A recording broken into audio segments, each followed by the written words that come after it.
তো আজি আমি আমাৰ ষ্টাৰ্ট কৰিবলৈ গৈ আছো আমাৰ দ্বিতীয় ক্লাছ। ওকে, আমি যোৱাকালি ফেচবুকত ভাল এটা সঁহাৰি লাভ কৰিছো।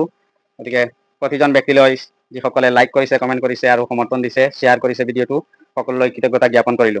আৰু লগতে ফেচবুকতো এনে দেখিবলৈ পোৱা যায়, ঠিক আছে, কিন্তু বস্তুবোৰ যদি কোনোবাই চিষ্টেমেটিকেলি চিৰিয়েলি যদি কোনোবাই শিকিব বিচাৰে, তেনেহ'লে ইউটিউব ফ'ল' কৰাই হ'ব আটাইতকৈ বেটাৰ।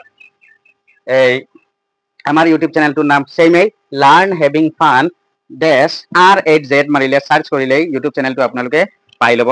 তাত কি হ'ব, বস্তুবোৰ একেবাৰে চিৰিয়েলি প্লেলিষ্ট বনোৱা থাকিব, এনেকুৱা আপলোড হৈ থাকিব, চিৰিয়েলি তাত পাই যাব। ফেচবুকত অলপ বিচাৰিবলৈ কষ্ট হয়, ইউটিউবত তেনেকুৱা বিচাৰিবলৈ কষ্ট নহয়। আৰু কাৰ কাৰণে ভিডিঅ'বোৰ উপকাৰী হ'ব, একেবাৰে ক্লাছ 5-6ৰ ষ্টুডেণ্টৰ পৰা যদি কোনোবাই HS ফাইনেলৰ কাৰণে প্ৰিপেয়াৰেশ্যন কৰি আছে, কোনোবাই ক্লাছ 10 ফাইনেলৰ কাৰণে প্ৰিপেয়াৰেশ্যন কৰি আছে, সকলোৰ কাৰণে বস্তুবোৰ উপকাৰী হ'ব। আৰু লগতে কি হৈছে, আজিকালি কি হৈছে, ইংলিছ মিডিয়াম স্কুল অতিকৈ প্ৰচলন হৈ আছে। গতিকে আমাৰ ঘৰে ঘৰে এতিয়া কি আছে, ইংলিছ মিডিয়ামত যোৱা ছাত্ৰ ছাত্ৰী আছে, সৰু সৰু ল'ৰা ছোৱালী। সেইকাৰণে ইংলিছ মিডিয়ামত পঢ়াবলৈ খালি দিলেই, স্কুলত দিলেই নহ'ব, আমি ইয়াত ঘৰতেই পঢ়োৱা আটাইতকৈ বেছি জৰুৰী। ঘৰত যদি কোনোবাই পঢ়াব নাজানে বা পঢ়াব নাজানিলে নিশ্চয় টিউচন কৰাবই লাগিব, নহ'লে অকল স্কুলত দিলে স্কুলৰ শিক্ষা ইংলিছ মিডিয়ামত এজন ল'ৰা বা এজন ছাত্ৰ বা ছাত্ৰী ভালদৰে গঢ় লৈ উঠিব নোৱাৰে। গতিকে কি হ'ব লাগিব, সেইকাৰণে নিশ্চয় ঘৰত কোনোবা পঢ়াওতা থাকিব লাগিব। সেইকাৰণে কৈছো, যদি মেট্ৰিক পাছ যদি মহিলাসকলো থাকে ঘৰত, এই ভিডিঅ'বোৰ চিৰিয়েলি ফ'ল' কৰি কি কৰিব পাৰিব, বহুত বস্তু জানিব পাৰিব। আমাৰ বস্তুবোৰ চিৰিয়েলি আপলোড হৈ থাকিব আৰু সহজ সৰল ভাষাত একেবাৰে বুজাই দিয়া হ'ব। একেবাৰে সৰু ল'ৰাৰ পৰা একেবাৰে ডাঙৰ সকলেও চাব পাৰিব। যদি কোনোবা বিদেশত আছে, ইংৰাজী শিকিব বিচাৰি আছে, তেতিয়া হ'লেও তেওঁলোকেও কি কৰিব পাৰিব, এই চেনেলটোৰ জৰিয়তে আমাৰ ভিডিঅ'বোৰ চাই বস্তুবোৰ ফ'ল' কৰি শিকিব পাৰিব। গতিকে সকলোলৈ ধন্যবাদ থাকিল। আজি আমি আমাৰ এই ক্লাছটো আজি আমাৰ টপিকটো হ'ব টেন্সৰ ওপৰত আজি আমাৰ ক্লাছটো আৰম্ভ কৰিবলৈ গৈ আছো। গতিকে যোৱাকালি আমাৰ টপিক আছিল, আমি পাৰ্চনছ আমি ভালদৰে শিকি আহিছো তো সকলোৱে, সকলো আমি পুংখানুপুংখভাৱে একেবাৰে আলোচনা কৰা হৈছে, থৰলি আলোচনা কৰা হৈছে। গতিকে আজি আমি কৰিবলৈ গৈ আছো টেন্স। অ'কে, এতিয়া এটা কথা জানি লোৱা, টেন্স জানিবলৈ হ'লে এটাটো হ'ল পাৰ্চনছ, আমি কালি কৈছিলো বৰ দৰকাৰ। লগতে আৰু এটা বস্তু, যিসকলে ঘৰত বহিও দেখি আছে আৰু তোমালোককো কৈছো, টেন্স কৰিবলৈ হ'লে আটাইতকৈ বেছি গুৰুত্বপূৰ্ণ হ'ল তোমাৰ লাগিব ভাৰ্ব। কি লাগিব? ভাৰ্ব। গতিকে ভাৰ্বৰ লিষ্ট, ভাৰ্ব কমপক্ষেও আৰু নহ'লে কমপক্ষেও লাহে লাহে দিনে প্ৰতিদিনে 10টা-10টাকৈ ভাৰ্ব শিকি ল'লে টেন্সবোৰ বুজাত সহজ হয়। যদি ভাৰ্ব নাথাকে আৰু ভাৰ্বৰ অৰ্থ যদি নাজানে, তেনেহ'লে আকৌ টেন্সবোৰ শিকি কোনো কামত নাহিব। খালি ফৰ্মেশ্যনেই মুখস্থ থাকিব। ল'ৰা ছোৱালী ফৰ্মেশ্যন সকলোৱে জানে, কিন্তু চেণ্টেন্স মেকিং কৰিব নোৱাৰে, কাৰণ ভাৰ্ব নাজানে। আৰু লগতে কি হ'ব লাগিব, শব্দ অৰ্থ থাকিব লাগিব। এইখিনি নহ'লে যিকোনো মানুহেই শিকাওক, কি হ'ব, তোমালোকে চেণ্টেন্স মেকিং ইংৰাজী শিকিব নোৱাৰিবা। ভাৰ্বখিনি মুখস্থ কৰিবই লাগিব, আৰু শব্দ অৰ্থ যিবোৰ আছে এইবোৰ লাহে লাহে মুখস্থ কৰি গৈ থাকিব লাগিব। গ্ৰামাৰ জাষ্ট হ'ল নিয়ম, টেন্সবোৰ হ'ল জাষ্ট নিয়ম, মানে শব্দবোৰ, এই ভাৰ্ববোৰ, ছাবজেক্টবোৰ কেনেদৰে ব্যৱহাৰ কৰিব লাগে, এইটো হ'ল এটা মেকানিকেল চিষ্টেম, হয়, বুজি পাইছা? কিন্তু এইটো হ'ল নিয়ম। কিন্তু যেতিয়ালৈকে তুমি এই শব্দৰ অৰ্থবোৰ, ভাৰ্ববোৰ শিকি নোলোৱা, তেতিয়ালৈকে তুমি গ্ৰামাৰবোৰত, ইংলিছত তুমি ছাকচেছফুল হ'ব নোৱাৰিবা, বুজি পাইছা? গতিকে আটাইতকৈ গুৰুত্বপূৰ্ণ হ'ল ভাৰ্ব আৰু শব্দৰ অৰ্থ। এইখিনি মনত ৰাখিব লাগিব, তোমালোকে সদায় চলাই গৈ থাকিব লাগিব। আৰু মই কোৱা নাই যে একেবাৰে একেদিনত শিকি ল'বা, হয় নে নহয়? এনেই আমি দেখিছো, তোমাৰ নৰ্মেলি কি কৰা হয়, টেন্সখিনি মানে 4-5 দিনত একেবাৰে ক্লাছত শেষ কৰি দিয়া হয়। ইয়াৰ পিছত ল'ৰা ছোৱালী আকৌ 1 মাহ পিছত আকৌ পাহৰি লয়, আকৌ পিছত কৰাব লাগে, আকৌ এনেকুৱা কেইদিন পিছত কৰোৱা হয়, আকৌ পাহৰি লয়। গতিকে ইয়াতকৈ কি হ'ব, তোমালোকে যদি বস্তুবোৰ অলপ লাহে লাহে সময় দি অলপকৈ শিকা, তেনেহ'লে বেছি দিনলৈ থাকিব। আৰু প্ৰেক্টিকেল যেতিয়া কৰি থাকিবা, তেতিয়াহে বেছিকৈ ভালকৈ মনত থাকিব, বুজি পাইছা? একেলগে সকলো শিকি আকৌ সকলো ভাঁজ মাৰি আকৌ গুচি যায়, ওলাই যায়, বুজি পাইছা? কম দিন থাকে। গতিকে এতিয়া আমি আহিছো টেন্সলৈ। টেন্স হ'ল কেই প্ৰকাৰ? 3 প্ৰকাৰ। টেন্সক কেইটা ভাগত ভাগ কৰিব পাৰি? 3টা ভাগত। এটা হ'ল প্ৰেজেন্ট টেন্স, এটা হ'ল পাষ্ট টেন্স, আৰু এটা হ'ল ফিউচাৰ টেন্স। আৰু কি হ'ব? Future tense. এইটো আমি সকলোৱে জানো, হয় নে নহয়? এইটো আমি সকলোৱে জানো। সেইফালে যোৱা, হ'ব একো নাই, বহা। এতিয়া আমি সকলোৱে জানো যে প্ৰেজেন্ট টেন্স, পাষ্ট টেন্স আৰু ফিউচাৰ টেন্স, টেন্সবোৰক আমি 3টা ভাগত ভাগ কৰিব পাৰো। গতিকে আজি আমি ডিছকাছ কৰিম প্ৰেজেন্ট টেন্সৰ পৰা। কিহৰ পৰা? প্ৰেজেন্ট টেন্সৰ। আৰু প্ৰেজেন্ট টেন্সৰ প্ৰতিটো টেন্সক আকৌ কেইটা ভাগত ভাগ কৰিব পাৰি? 4টা ভাগত। 4টা ভাগ কি? Present indefinite, present continuous, present perfect, present perfect continuous. Okay, আমাৰ সকলোৰে জানা আছে, গতিকে আমি 4টা আৰু ইয়াত নাম লিখা নাই, বুজি পাইছা? আমি প্ৰথমতে আৰম্ভ কৰিম কি? Present indefinite tense. Present indefinite tense এতিয়া হ'ল কি? প্ৰেজেন্ট ইনডিফিনিট টেন্সৰ আৰু এটা নাম আছে। প্ৰেজেন্ট ইনডিফিনিট টেন্সৰ আৰু এটা নাম আছে, এইটো কি কোৱা হয়? Simple present tense. কি বুলি কোৱা হয়? Simple present tense. এতিয়া চাবা, বানানটো চাবা, বুজি পাইছা? বানানত বহুতে মিষ্টেক কৰে। ক'ত মিষ্টেক কৰে ইয়াত চাবা। আমি আজি ডিসকাস কৰিম present indefinite tense present indefinite tense ইয়াত ডেফিনিটত ইয়াত কয় কি কৰে বহুতে আই লিখে কি লিখে ইনডেফিনিট আই লিখে বুজি পাইছা এইটো হ'ব I N D E present indefinite tense or simple present tense কি হ'ব simple present tense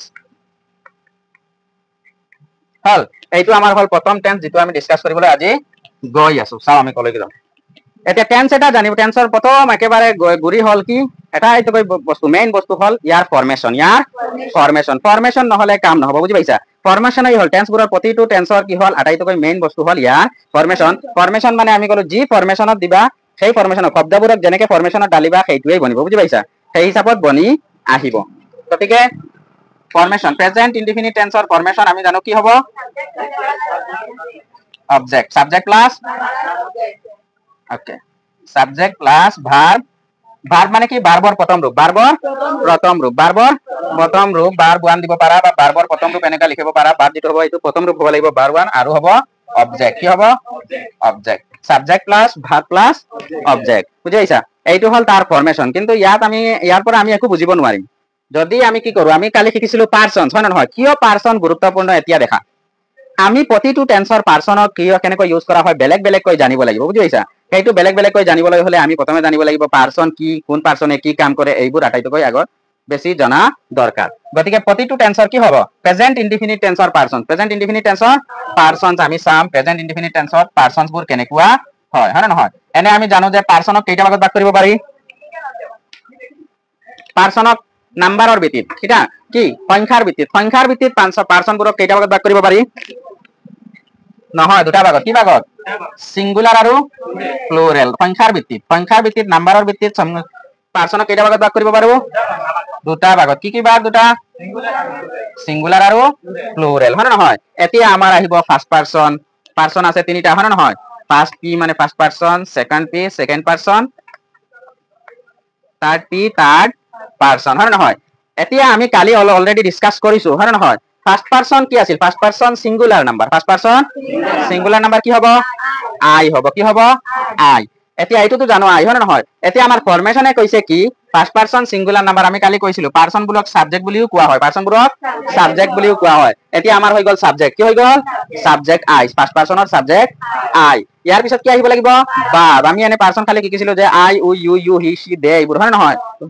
শিকিছিলো কিন্তু এতিয়া আমি কি কৰি আছো পাৰ্সন কৰা নাই আমি কৰি আছো প্ৰেজেন্ট ইনডিফিনিট টেন্সৰ পাৰ্সন গতিকে আমি তাৰ ফৰমেশন মতে কৰিম যাৰ যেটো প্ৰেজেন্ট ইনডিফিনিট টেন্সৰ ফৰমেশন আছে সেই ফৰমেশন মতে আমি পাৰ্সন খিনি লিখিম গতিকে সাবজেক্ট লিখাৰ পিছত ফৰমেশনে প্ৰেজেন্ট ইনডিফিনিট টেন্সৰ ফৰমেশনে কি কয় কি হ'ব লাগিব কি আহিব পিছত সাবজেক্ট পিছত ভার্ব ইয়াত সাবজেক্ট হৈ গল আই যেটো ফার্স্ট পার্সন সিঙ্গুলার নাম্বার এইটো আমাৰ সাবজেক্ট ইয়াত প্ৰেজেন্ট ইনডিফিনিট টেন্সৰ হল কি সাবজেক্ট ইয়াৰ পিছত আহিব লাগিব এটা ভাৰ্ব আহিব লাগিব গতিকে ভাৰ্বটো আমি ললো যেনে গ কি লম গ হয় নহয় আৰু অবজেক্টটো এনেই লাগি থাকিব বুজি পাইছা আই গ মই যাও বুজি পাইছা আই গ মই যাও গতিকে অবজেক্ট আই গ টু স্কুল আই গ টু গুৱাহাটী হ্যাঁ আই গ টু হুজাই তুমি যিকোনো বস্তু লিখিব পাৰা অবজেক্ট খিনি বেলেগ খলনি হৈ থাকিব কিন্তু মেইন বস্তু হল যদি সাবজেক্ট আৰু ভাৰ্ব আহি যায় সাবজেক্টৰ পিছত যদি ভাৰ্বৰ প্ৰথম ৰূপ ইউজ হয় তেনেহলে ইয়াতে আমি জানিব পাৰিম কি হৈ গল এইটো হল প্ৰেজেন্ট ইনডিফিনিট টেন্স ইয়াতে আমি বুজি পাম এইটো কি হৈ গল প্ৰেজেন্ট ইনডিফিনিট টেন্স এতিয়া ফাৰ্স্ট পাৰ্সন আহিল প্লুৰেল নাম্বাৰ কি আছিল উই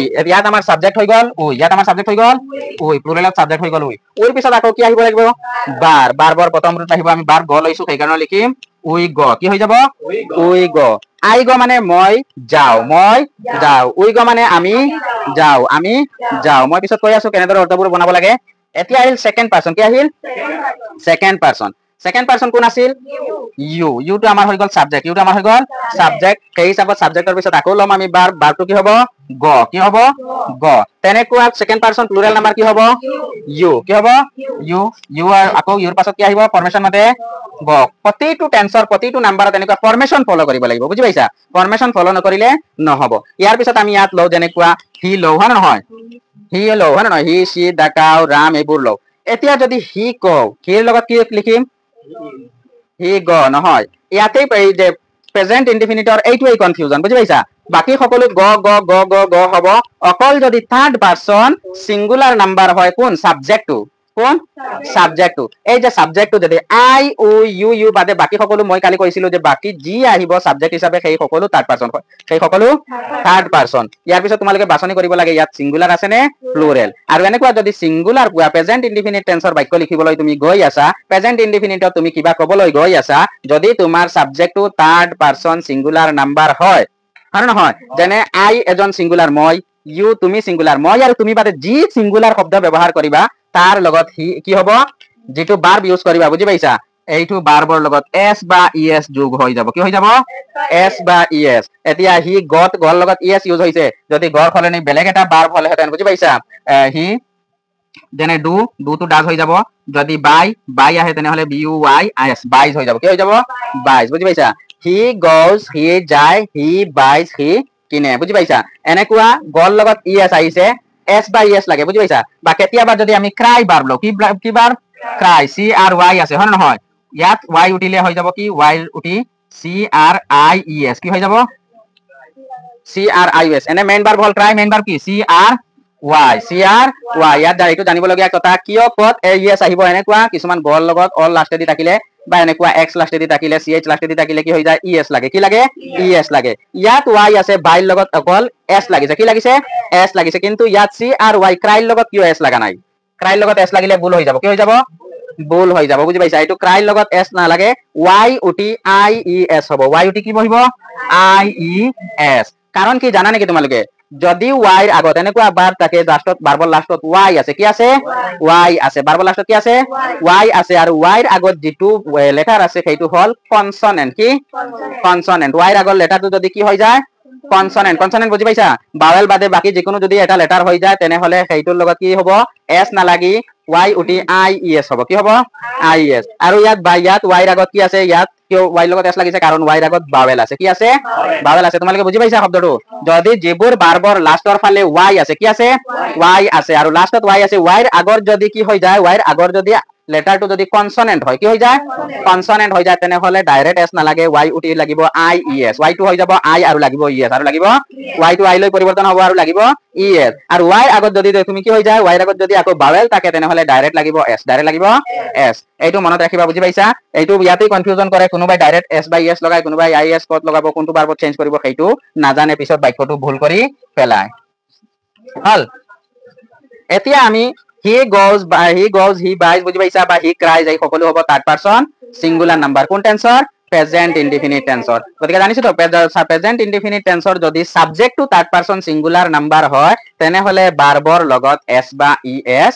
বা আই ই এস যোগ হয় বা আই এস যোগ হয় আই এস মানে ওয়াই উটি আই ই এস হয় এটা সেই কাৰণে আৰু যদি তুমি কোৱা সি কোৱা হয় না নহয় সি গোজ কৰিব পাৰিবা এইটো থাৰ্ড পাৰসন ৰাম গোজো লিখিব পাৰিবা এই সকলো মানে third person singular number plural নাম্বাৰৰ অভাৱ নাই বুজি পাইছা কিন্তু first person singular plural same I we second person singular plural you এই দুটাই থাকিব হয় নহয় থার্ড পারসন এতিয়া আমি প্লুরাল নাম্বার হৈ আহো থার্ড পারসন প্লুরাল নাম্বার আমি এমনে নরমালি কি লিখো দে ইয়াত আকৌ সাবজেক্ট হৈ গল দে দেৰ পিছত ভাৰ্ব ইয়াত কোনো ভাৰ্বৰ কোনো পৰিৱৰ্তন নাই যেনেকে আছে তেনেকে থাকিব দে গ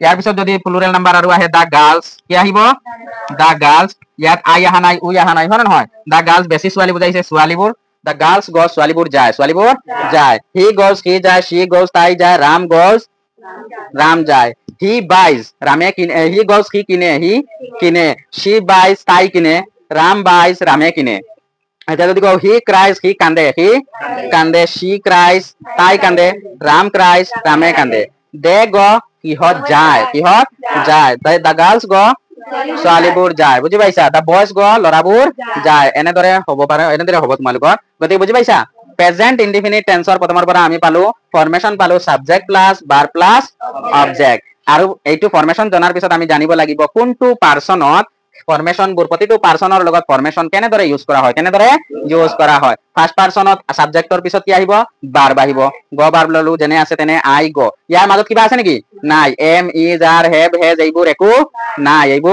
নাই সাবজেক্টৰ পিছত যদি ডাইৰেক্ট ভাৰ্ব আহি যায় তেনেহলে এইটো সদায় present indefinite tense we go সাবজেক্টৰ পিছত verb present indefinite tense you go present indefinite tense তুমি যোৱা ইউ গো তোমালোক যোৱা কি বুজাব তোমালোক যোৱা হি গোজ বাইজ ক্ৰাইজ এইবোৰ বুজি পাইছা সকলো হ'ব কি থাৰ্ড পাৰসন সিঙ্গুলাৰ নাম্বাৰৰ হি গোজ হি যায় she goes তাই যায় ৰাম গোজ ৰাম যায় দে গো সিহঁত যায় the girls go ছোৱালীবোৰ যায়, ছোৱালীবোৰ যায়। এতিয়া ইম্পৰ্টেন্ট পইণ্ট তলত এইটোৱে লিখি ল'বা, কি লিখিবা, প্ৰেজেন্ট ইনডিফিনিট টেন্সৰ বাক্যটো, প্ৰেজেন্ট ইনডিফিনিট টেন্সৰ বাক্যটোত সাবজেক্টটো থাৰ্ড পাৰসন সিঙ্গুলাৰ নাম্বাৰ হলে, সাবজেক্টটো থাৰ্ড পাৰসন সিঙ্গুলাৰ নাম্বাৰ হলে তেনেহলে ভাৰ্বৰ লগত এস বা ই এস যোগ হয়, ভাৰ্বৰ লগত এস বা ই এস যোগ হয়। হ'ব লিখা। ওকে, তো আমি অলৰেডি পাইছো হয় নহয়, এইখিনি প্ৰেজেন্ট ইনডিফিনিট টেন্সৰ বাক্যত সাবজেক্টটো থাৰ্ড পাৰসন সিঙ্গুলাৰ নাম্বাৰ হলে ভাৰ্বৰ লগত এস বা ই এস বা আই এস ব্যৱহাৰ হয়। ৰাম গ'জ, হি গ'জ, শি গ'জ, মিষ্টেক হ'ব আজিৰ পৰা হ'ব নেকি? নহয়। আই হলে ডেফিনেটলি কি হ'ব, এস বাই এস যোগ নহয়। উইল লগততো উই থাকিলে সাবজেক্ট থাকিলে ভাৰ্বৰ লগত এস বাই এস যোগ নহয়, ইউ থাকিলেতো ডেফিনেটলি নহয়, বুজি পাইছা? বাকি যিখিনি আছে এইখিনিৰ পৰা খালি তুমি এইটো বাচিব লাগে যে বাকি যি আছে ইয়াৰ পৰা যদি সিঙ্গুলাৰ হয় তেনেহলে এস বাই এস যোগ হ'ব, প্লুৰেল হলে ভাৰ্বৰ লগত এস বাই এস যোগ নহয়, প্লুৰেল হলে যোগ নহয়, সিঙ্গুলাৰ হলে ভাৰ্বৰ লগত এস বাই এস যোগ হয়। এতিয়া আমি চোৱা, আমি আহিম এতিয়া প্ৰেজেন্ট ইনডিফিনিট টেন্সৰ ব্যৱহাৰ। আমাৰ এতিয়া মেইন টপিক হল এইখিনি, মেইন বস্তু হল এইখিনি। প্ৰেজেন্ট ইনডিফিনিট টেন্সৰ ব্যৱহাৰ কেতিয়া কেতিয়া ব্যৱহাৰ কৰা হয় তোমালোকে নিশ্চয় অলপ চলপ জানা, কোৱাচোন? নহয়, নিয়ম কেতিয়া প্ৰেজেন্ট ইনডিফিনিট টেন্স ব্যৱহাৰ হয়? নহয়, এইটো নহয়। প্ৰেজেন্ট ইনডিফিনিট একো নহয়, ভুল হওক, অসুবিধা নাই, বুজি পাইছা? কোনেও ইয়াত ইমান যদি জানা থাকিলেহেঁতেন তেনেহলে টিউচনত আহিলাহেঁতেন নেকি? নিশ্চয় জানা নাই কাৰণে আহিছা, আৰু প্ৰথমৰ পৰা শিকিবলৈ কোনো লাজ নাই। লাজ হল কি, নিশিকিলে লাজ, নিশিকিলে লাজ, নাজানিলে লাজ নাই, বুজি পাইছা? নাজানি নিশিকিলে লাজ, শিকিব লাগে। কি হ'ব লাগে? যদি নাজানা তেনেহলে প্ৰথমৰ পৰাই হোক লাহে লাহে অলপ অলপকৈ শিকি ল'ব লাগে। আমিও কি একেবাৰে ডাইৰেক্ট জানি আহিছো নেকি? আমিও বহুত কষ্ট কৰি লাহে লাহে শিকিয়েই আহিছো, হয় নে নহয়? গতিকে যদি কিবা জানা, কোনোবা এটা দুটা যদি জানা প্ৰেজেন্ট ইনডিফিনিট টেন্স কেতিয়া ব্যৱহাৰ কৰা হয় ক'ব পাৰিবা? চিৰ সত্য কথা, হয় এইটো হয়। আৰু কি?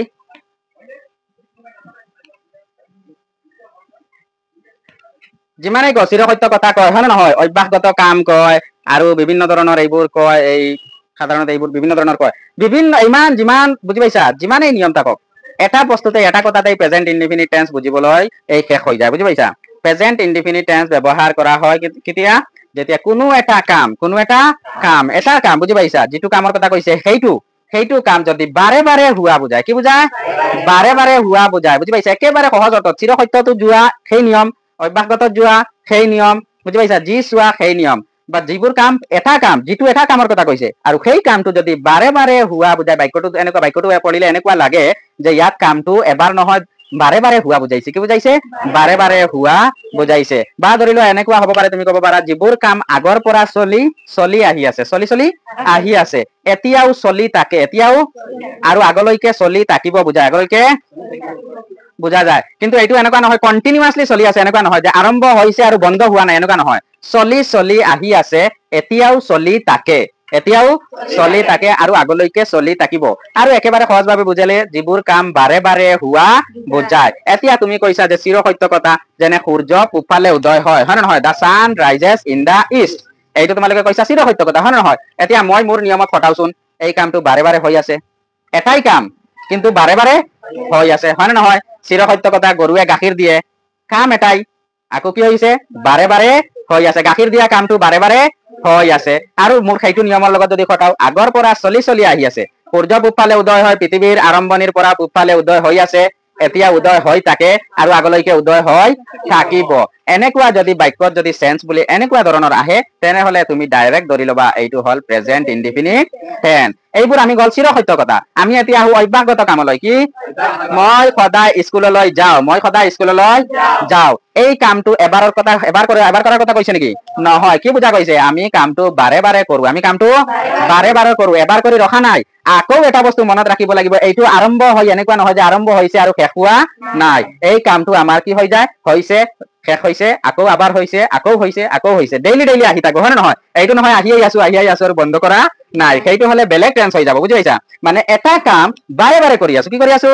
মই সদায় স্কুললৈ যাওঁ, মই প্ৰতি ৰবিবাৰে গুৱাহাটীলৈ যাওঁ, হয় নে নহয়? গুৱাহাটীলৈ যাওঁ, মই কামটো এবাৰ কৰা নাই, বাৰে বাৰে কৰি আছো। মোৰ আনটো নিয়মৰ লগত যদি খটাও, যে আগৰ পৰা চলি আহি আছে, এতিয়াও চলি থাকে। এতিয়া মই সদায় স্কুললৈ যাওঁ, যদি তুমি আজিৰ আগত কেতিয়াও স্কুললৈ অহা নাই, আজি প্ৰথমবাৰৰ কাৰণে স্কুলত আহিছা, তুমি কাৰোবাক কবা নেকি মই স্কুললৈ যাওঁ? কোৱাচোন কবা নেকি স্কুললৈ যাও কেতিয়া কবা নিশ্চয় তুমি আগৰ পৰা গৈ আছা আগৰ পৰা কামটো কৰি আহিছিলা হয় না নহয় এই কামটো বহুত দিনৰ পৰা তুমি কৰি আছিলা আৰু তাৰ সম্ভাৱনা আছে নিশ্চয় তোমাৰ সম্ভাৱনা আছে আৰু এই কামটো তোমাৰ আগলৈকেও চলি থাকিব মানে মই গৈ থাকিম হয় না নহয় স্কুললৈ গৈ থাকিম তেতিয়া মই কম মই সদায় স্কুললৈ যাও আজি তোমাৰ স্কুল শেষ তুমি মেট্ৰিক পাছ কৰিছা তুমি কবা নেকি মই সদায় স্কুললৈ যাও তোমাৰ শেষ প্ৰেজেন্ট ইনডিফিনিট টেন্স শেষ তোমাৰ কাৰণ ইয়াত তোমাৰ আৰু কামটো বাৰে বাৰে নহয় তোমাৰ কামটো আৰু ভৱিষ্যতে হয়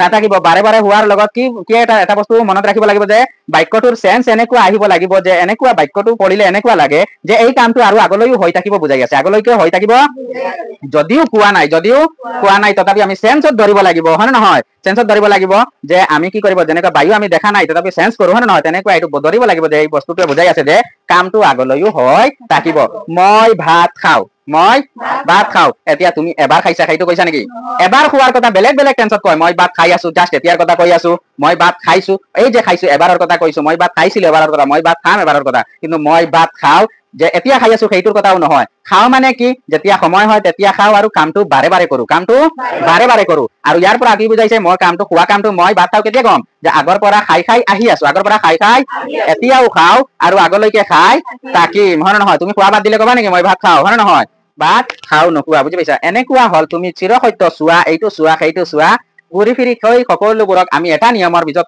সোমাই ল'ব পাৰিম যে প্ৰেজেন্ট ইনডিফিনিট টেন্সৰ কামবোৰ বাৰে বাৰে হয় কি হয় বাৰে হয় এটা কাম বাৰে বাৰে হয় আৰু কনফিউজ নহবা যে আৰম্ভ হলে একে লেঠাৰিয়ে চলি থাকে তেনেকুৱা নহয় ৰখে হয় ৰৈ হৈ থাকে আৰু এনেকুৱা চাব পাৰা যিবোৰ কাম আগৰ পৰা চলি আহি আছে একেবাৰে যে আৰম্ভ হয় আৰু বন্ধ হোৱা নাই তেনেকুৱা নহয় হয় কাম এটাই কাম চলি আহি আছে এতিয়াও চলি থাকে আৰু আগলৈকে চলি থাকিব গৰুৱে গাখীৰ দি আছে ইয়াৰ পিছত যদি প্ৰেজেন্ট ইনডিফিনিট টেন্সৰ এইবোৰো হয় গাখীৰ বগা ইয়াত কোনো কাম হোৱা নাই কিন্তু এইটো প্ৰেজেন্ট ইনডিফিনিট টেন্স হ'ব এইবোৰ বাক্যটো হয় নহয় গাখীৰ বগা মিল্ক ইজ হোৱাইট এনেকুৱা বাক্য যিবোৰত কাম হোৱা নাই বুজি পাইছা কিন্তু এনেকুৱা লাগে যে এম ইজ আৰৰ ব্যৱহাৰ হৈছে আৰু ভাৰ্ব অহা নাই তেনেহলে এইবোৰ বাক্যও প্ৰেজেন্ট ইনডিফিনিট টেন্সৰ হয় কাৰণ কি গাখীৰ বগা আগৰ পৰাই বগা পৃথিৱীৰ আৰম্ভণিৰ পৰাই গাখীৰ বগা এতিয়াও বগা আৰু আগলৈকে বগা হৈ থাকিব হয় নহয় এনেকুৱা বুজি পাইছা এই গৰুটো ৰঙা যদি কও এইটো প্ৰেজেন্ট ইনডিফিনিট টেন্সত সোমাই যায় উইদাউট ভাৰ্ব ইয়াত ভাৰ্ব কি হৈ যাব দিস কাউ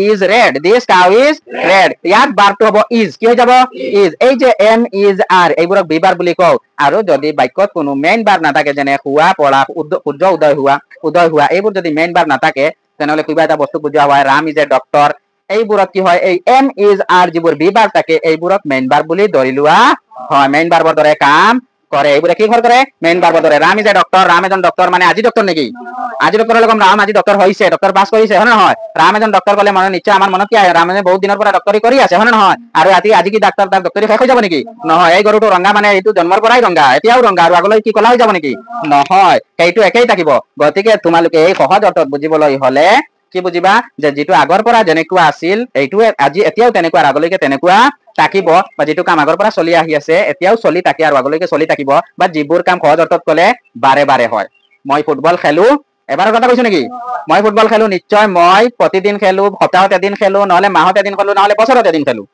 মই ফুটবল খেলো বছৰতেই হওক এবাৰ প্ৰেজেন্ট ইনডিফিনিট টেন্স মাহত এবাৰ হওক প্ৰেজেন্ট ইনডিফিনিট টেন্স সপ্তাহে এবাৰ হওক প্ৰেজেন্ট ইনডিফিনিট টেন্স আৰু প্ৰতিদিন এবাৰ হওক প্ৰেজেন্ট ইনডিফিনিট টেন্স বা প্ৰতিদিন তিনিবাৰ হওক প্ৰেজেন্ট ইনডিফিনিট টেন্স যেনে মই ভাত খাও প্ৰতিদিন 3-4 হলেও এইটো প্ৰেজেন্ট ইনডিফিনিট টেন্স কিন্তু বাকি কোনো টেন্সত এনেকুৱা নোপোৱা গতিকে আটাইতকৈ জটিল টেন্সটো হল প্ৰেজেন্ট ইনডিফিনিট